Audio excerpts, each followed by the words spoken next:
사건과 일화를 따라 걷는 중국사 산책. 이번 편에서는 당나라를 무너뜨리고 들어선 5대 십국 시대, 5대의 두 번째 왕조인 후당 왕조에서 벌어진 세금 짜내기에 얽힌 일화를 돌아보겠습니다. 하나. 후당 재상 공겸의 가혹한 세금 짜내기. 후량의 수도 개봉을 함락시킨 이존욱은 황제의 자리에 올라나라 이름을 당이라 일컫고 수도를 개봉으로 정했다가 후에 낙양으로 천도하였습니다. 역사상 이 나라를 이전의 당나라와 구분하기 위해 후당이라 부릅니다. 이극용의 아들 이존욱은 무예에 능한 무장이었으나 정치에는 백치였지요. 정치를 모르던 그는 재위에 오르자 곧바로 공겸이라는 사람을 재상에 임명하였는데 공겸은 백성의 고혈을 짜내는 명수로 악명을 날리게 됩니다. 공겸의 재상 취임 첫 일성은 이미 장부에서 말소된 세금을 전액 거둬들이되 단 한 푼의 체납도 허용하지 말라는 것이었습니다. 이어서 공겸은 전국의 교통중심지에 관소를 설치하고 이곳을 통과하는 자에게 세금을 받도록 각 주와 현에 시달하였지요. 공겸의 무자비한 세금 짜내기로 백성들의 삶은 도탄에 빠졌고 굶주린 백성들의 신음소리가 여기저기서 들려왔습니다. 그러나 장종 이존욱은 공겸을 크게 신임하며 국가재정을 튼튼히 한 공신이라는 칭호까지 내렸다고 하지요. 확실히 공겸이 재상에 취임한 이래 장종의 개인 창고에는 항시 금은보화가 넘쳐 흘렀습니다. 그러나 후당 건국에 공을 세운 병사들마저도 세금을 내기 위해 처자를 파는 자까지 생길 정도였다고 합니다. 이존욱이 부과한 세금에는 특히 부가세가 많았습니다. 농가에서 거래되는 소금에 소금세를 부과하는가 하면 술을 빚는 누룩에는 누룩세, 양잠에는 누에세를 부과하는 등 모든 물건이 과세 대상이었고 심지어 농민이 사용하는 농기구에까지 세금을 부과하였다고 합니다. 또 한 가지 흥미있는 세금이 있었습니다. 이른바 작서모라는 세금이었는데 세금으로 거둬들인 옷감이나 곡물이 새나 쥐에게 먹혀 소모되는 양을 계산하여 이에 해당하는 분량을 부가세로 징수하는 방법이었습니다. 예를 들면 옷감은 돈으로 환산하여 열량의 반량, 곡물류는 한 섬의 2마를 작서모로 징수하였다는 것입니다. 둘. 5대 십국 시대의 이상야릇한 세금들.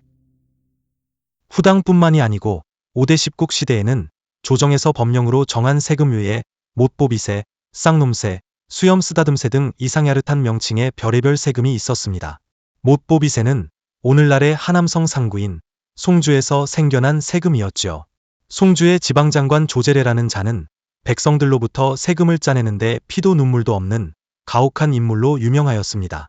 이런 조제례가 전금명령을 받았다는 소문을 들은 백성들은 눈 속에 박혔던 못이 뽑힌 듯 후련하다고 환성을 질렀다고 합니다.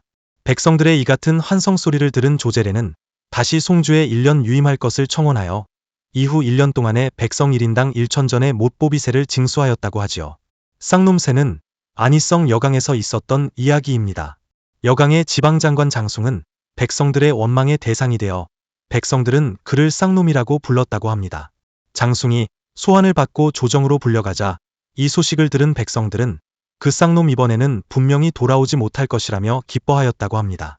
그러나 장숭은 다시 돌아왔을 뿐만 아니라 자신을 쌍놈이라고 욕했다는 사실에 분개하여 쌍놈세라는 명목의 세금을 징수하였습니다. 얼마 후 장숭이 다시 소환되어 수도로 올라가자 설마 다시 돌아오겠느냐고 백성들은 수염을 쓰다듬으면서 기뻐하였다고 합니다. 하지만 얼마 후 다시 돌아온 장숭은 수염 쓰다듬세를 징수하였다고 하지요. 셋. 가혹한 세금을 폐지한 명종 이사원. 926년 후당에서 내란이 일어났습니다. 장종 이존욱은 무력으로 내란을 진압하려 하였으나 장병들은 장종을 위하여 목숨을 바칠 생각이 없었기 때문에 아무도 내란 진압에 나서려 하지 않았다고 합니다. 장종은 할 수 없이 자신의 개인 창고를 열어 여러 가지 보물을 장병들에게 나누어 주는 방법으로 그들의 비위를 맞춰 그들을 내란 진압에 동원하려 하였습니다. 그랬음에도 병사들은 싸움터에 나가기를 거부하였지요. 이런 상황에서 장종은 나이 60이 넘은 그의 수양아들 이사원을 내란 진압 책임자로 임명하였습니다. 그러나 장종을 혐오하던 그의 부하들과 내란군은 오히려 이사원을 추대하여 낙양에 머무르던 장종을 공격하기로 하였습니다. 낙양의 친위군도 장종을 위해 싸울 생각이 없었지요. 그래서 친위군은 내란군과 합세하여 장종을 죽이고 이사원에게 항복하였습니다. 이렇게 해서 이사원이 이존욱을 대신하여 제위에 올라 명종이라 칭하였습니다. 명종이 즉위해서 처음 한 일은 온갖 세금 짜내기로 백성들을 괴롭혔던 악명 높은 공겸의 죄상을 폭로하여 사형에 처하고 공겸이 제정한 가혹한 법령을 모두 폐지한 일이었습니다. 명종은 사타족의 평민 출신으로 서민들의 고된 생활을 잘 알고 있었기 때문에 이런 조치를 한 것이지요. 그는 확실히 이 시대의 보기 드문 명군으로 그의 집정 7년 동안 여러 가지 정치개혁이 성공적으로 이루어졌고 해마다 풍년이 계속되어 백성들의 생활은 보다 안정되었습니다. 넷, 역효과를 가져온 명종의 지나친 포상. 명종은 만년에 이르러 병석에 눕게 되자 장병들에게 자주 포상을 내렸습니다. 이것은 이전의 황제들이 장병들에게 인색했기 때문에 반란이 일어났던 전례를 교훈으로 삼은 것이었으나 명종의 이 같은 장병 우대 정책은 오히려 군대를 교만하게 만드는 결과를 가져왔습니다. 명종의 병세가 위독해지자 후계자 문제를 둘러싸고 싸움이 벌어졌지요. 장남이 이미 죽었기 때문에 둘째 아들 이종영이 서열로 보아 가장 유리하였습니다. 이종영은 아버지 명종을 문병하고 후계자 문제를 확인하려 하였으나 명종은 확실한 언지를 주지 않았습니다. 얼마 후 궁중에서 곡성이 들려오자 이종영은 명종이 죽은 것으로 생각하고 군대를 거느리고 궁중으로 들어왔으나 명종은 아직 살아 있었습니다. 이종영은 결국 명종이 죽기를 바라지 않았느냐는 개심죄에 걸려 죽임을 당하고 말았지요. 이런 소란 가운데 명종이 죽고 셋째 아들 이종후가 즉위하니 이 사람이 후당의 3대 황제 민제였습니다. 민제의 지위도 그렇게 안정적이지는 않았지요. 그에게는 두 사람의 두려운 경쟁자가 있었습니다. 한 사람은 봉상절도사 이종가이고 또 한 사람은 명종의 사위인 하동절도사 석경당이었습니다.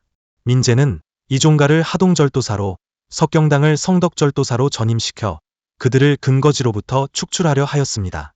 그러자 이종가가 봉상에서 반란을 일으켰지요. 민제는 관군을 동원하여 이종가 토벌에 나섰는데 군대가 봉상에 다다르자 병사들은 이종가의 군대와 싸울 생각을 하지 않고 이종가에게 투항하여 상금을 받으려 하였습니다.